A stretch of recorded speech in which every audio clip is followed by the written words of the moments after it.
My name's Carla McGrath. I'm a proud Torres Strait Islander woman, born and raised here in Sydney, in New South Wales. I'm the Head of Sustainability at the National Centre of Indigenous Excellence. It's a group of islands between the tip of Cape York, so the pointy bit at the top of Australia, and Papua New Guinea. I think, look, there have been many discussions over the years amongst the Torres Strait Island community about cessation.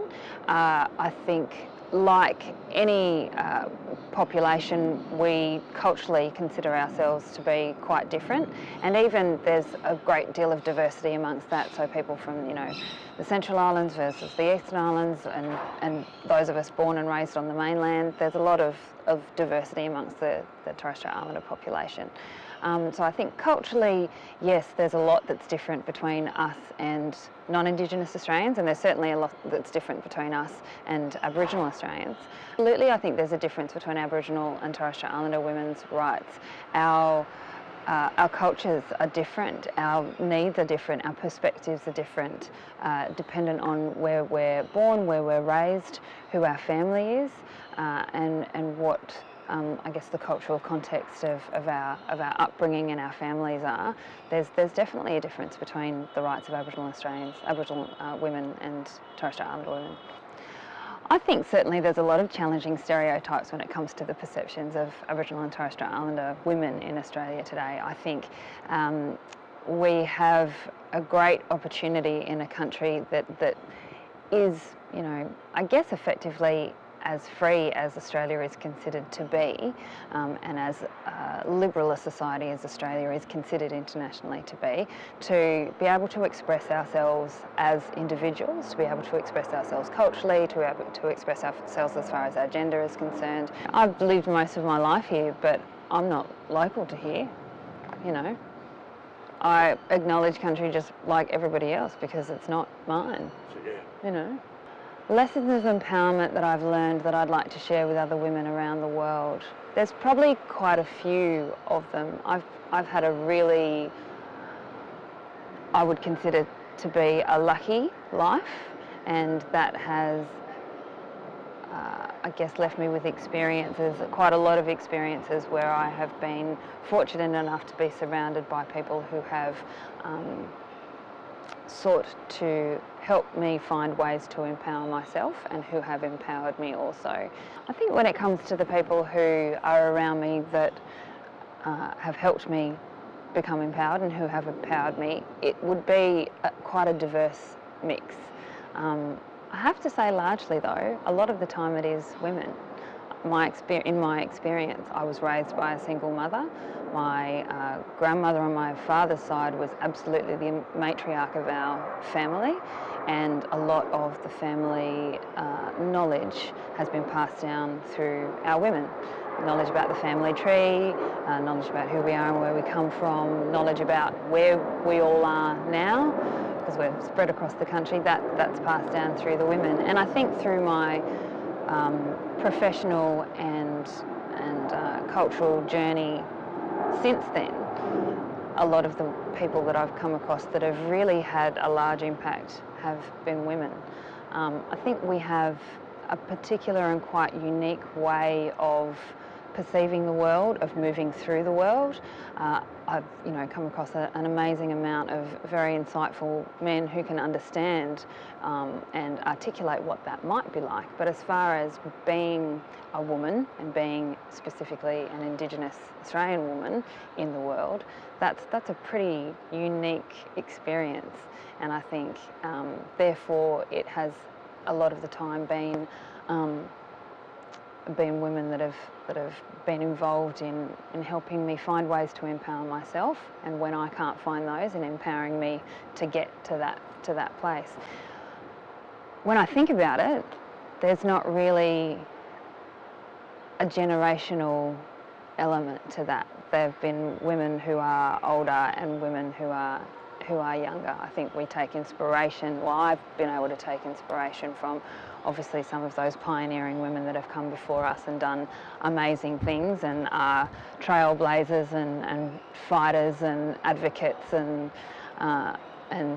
and people who have allowed me to, you know, sit in a place like this as a younger woman and have the position that I have because they've fought so hard. And equally on those days sometimes when you feel a little bit downtrodden and maybe a little bit beaten by the things that obviously all of us, you know, the challenges that we face in our everyday lives, it's the younger women who are an inspiring force, who have that drive and have an energy and have a passion that can really help lift you and empower you to continue to do the work that we all strive to do. It's been really interesting. I think through social media there has been a push to start to try and get back to being able to see each other face to face. So it was a couple of young women in particular from around the inner city Sydney area who recently tried, well, still are trying to, you know, get together a regular sort of meeting. Really, we just mean, you know, going and hanging out, having a meal at the end of the night and touching base with each other to see where we're at. But I think social media is a great tool because it means nationally we can stay connected in a way that we might not have been able to do before, and certainly in a way that was much more difficult when some of those trailblazers were trying to do the national work that they were doing. But there's nothing that beats that face-to-face connection that you have with somebody when you actually sit down with them, and nothing that beats just being able to be in the presence of other people who share your passion, and you don't even need to talk necessarily about the things that you're doing or you know, challenges or opportunities or, you know, anything of any substance. You can just be in each other's company and feel like there's a safety and a warmth and an understanding there that you can't necessarily get somewhere else sometimes. It's quite astounding, you know. When I was studying in particular, I would often get a little bit shirty or arc up at people who say, oh yeah, you know, the situation of Aboriginal and Torres Strait Islander women here is just like the women in Canada, or it's just like the women in anywhere. And it's like, well, no, hang on. The challenges that we have are quite unique. Our position is very unique. We are unique. We're the oldest surviving cultures on the face of the planet, for a start, and that's obviously through women. But certainly, as I've had the opportunity to meet and speak to women from other countries, Indigenous women from other countries, it's pretty amazing how much your not just your challenges, but your perspective is quite similar. That well, the women that I've had the chance to meet, at least, there's this fire in the belly that is something that really resonates. So maybe the specific challenges in your, you know, contexts might be different, but the way that we approach how we go about amending those challenges, how we go about making sure that people are aware of their rights in their own country, making sure that people feel they have a voice, creating environments of safety for our women and our children and our men. Those things are often quite similar. A personal priority for me to see addressed at the United Nations in the field of human rights is really to start to more fully explore and understand the unique rights of Indigenous women. So we have, you know, women and children, and we have Indigenous people, so the Declaration on the Rights of Indigenous Peoples, but starting to really explore what the specific rights and needs are of Indigenous women at an international level, I think is really key at this point. I don't think anybody would deny that women are, you know, at the forefront of a lot of the social change that we're seeing, you know, along with our men, of course, but at the forefront of a lot of the social change that we see on the ground in our communities, and being able to understand and protect the rights of those women so that they can do that amazing work and do that necessary work is something that I'd like to see explored more fully. That's not been my experience. And I think that's important to note, because everybody's experience in their own, family grouping in their own community is very different. My experience has been very much that that we're all in this together for a start, really, I think, but that there are specific things that men take care of and there are specific things that women take care of. And those things are equally important in making sure the whole works, making sure that the children are taken care of, making sure that the community is safe. There's certainly that they are definitely equally important. At certain times, one or the other might come to the fore, depending on what is necessary. But my experience has been we rely very much on each other, and I wouldn't say that we were raised in a patriarchal context. Like I said, the women in our family, my not to at all discount the role of my grandfather in the home. He had, as a lot of, as men do across the world, a very important place in the home, a very important place in the family. He had the things that were absolutely his things to do. I would say, though, that my grandmother ran the home and ran the family and kept track of where everybody was and who everybody was, and and that information has then been passed on a lot through the sisters and through the daughters and through the aunties.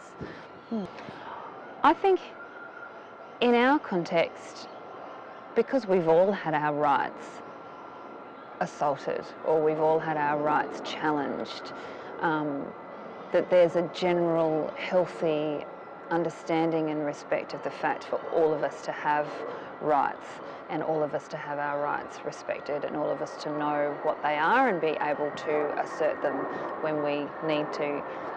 I think it can be difficult sometimes for men to understand the need for specific rights for women, as equally as sometimes it's difficult for women to understand the need for specific rights for men. We are, our own beings, and we have our own perceptions, and we move through the world in our own ways. So I think there have been and there can be challenges around that, but largely my experience has been the I guess holistic understanding of a need to be confident in and know and be able to utilise your rights has largely overshadowed the gender disparity that there might be between that. I think we're rapidly changing our policies. I don't know if we're rapidly changing our views in line with how rapidly we're changing our policies.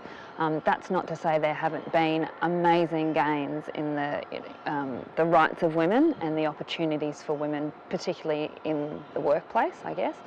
But there is still a vast and pervasive perception. Say, when I walk into a room, I have, a senior executive position here at a national organisation.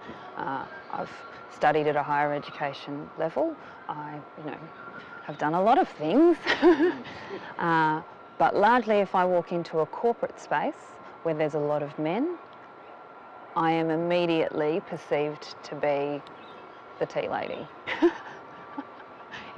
It's quite amazing. One of the things, genuinely, one of the things that I talk to, I have some fantastic female mentors, and particularly business mentors, and it's one of the things that over the last 12 to 18 months in particular has come to my attention, and that I'm working really closely with them on how I hold myself and carry myself and present myself in a way that gives the impression immediately, without me having to say, I've done all these things and this is my title,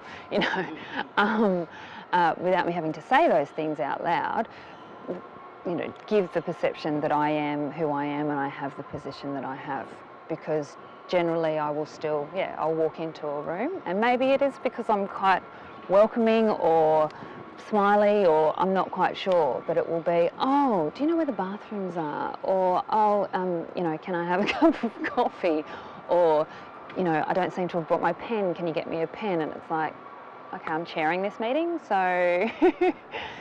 and that's, you know, that's just a small example of how on a day-to-day basis I think that our policies and our want to change the way that society works maybe is just slightly ahead of actual change at this stage. But all of those policies, all of that willingness will see change come, as it has done in the past. I think in the medium term, my aspirations are to look at how I can be useful in reforming the shared value space in the relationship, the financial relationship between the philanthropic and corporate sector and Aboriginal and Torres Strait Islander organisations.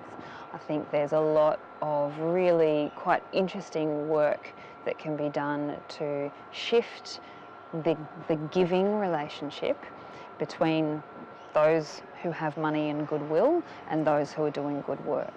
We've seen a lot of government grant rounds that have failed to produce long-term outcomes for our people. We've seen checkbook philanthropy for a number of years that is just giving and walking away. And although the goodwill in those situations may be well placed, the methodology of building a relationship and coming together around the shared value that exists needs some work.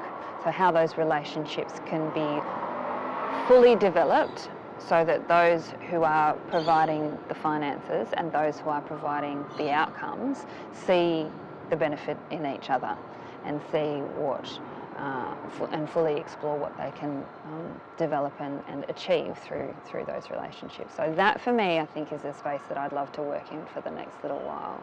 I think that has an international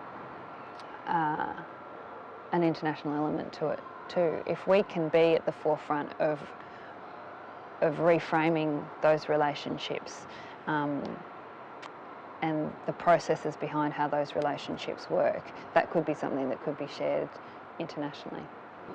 I think definitely that the corporate and philanthropic sector are starting to understand what the value is to them and their business and their workplaces of engaging more wholly and in a long-term sense with Aboriginal and Torres Strait Islander business and organisations. I think we're also starting to see in the general diversity space and understanding start to rise in organisations of how diversity impacts on the effectiveness of their business. And then, therefore, in the Australian context, the unique place of Aboriginal and Torres Strait Islander people within that diversity. And that's a really exciting place to be. We haven't really had that sort of relationship with the corporate sector largely in the past. I think we've been lucky working here at the National Centre of Indigenous Excellence. I've been really lucky to work with corporate organisations who are already on that journey, who have already started to come to that realisation and are working with us to help them embed that in their business, embed that in the culture of their organisations. But I do think in the corporate sector in general, not just in Australia, but all over the world, there is a lot of work to do to get businesses to the stage where they fully understand the business proposition of having an Aboriginal and Torres Strait Islander perspective in their workplace, of having safe cultural space for all of their staff, but particularly ensuring that there's a safe cultural space for Aboriginal and Torres Strait Islander people. Making that business case helps us make the social case, and we're starting to see the light go on, I think, for a lot of corporates in this country. Sure, why couldn't I be at the forefront of changing international relations in Indigenous affairs? I think that kind of movement, that kind of change is so much bigger than a person. And I come from an education background. I studied primary education.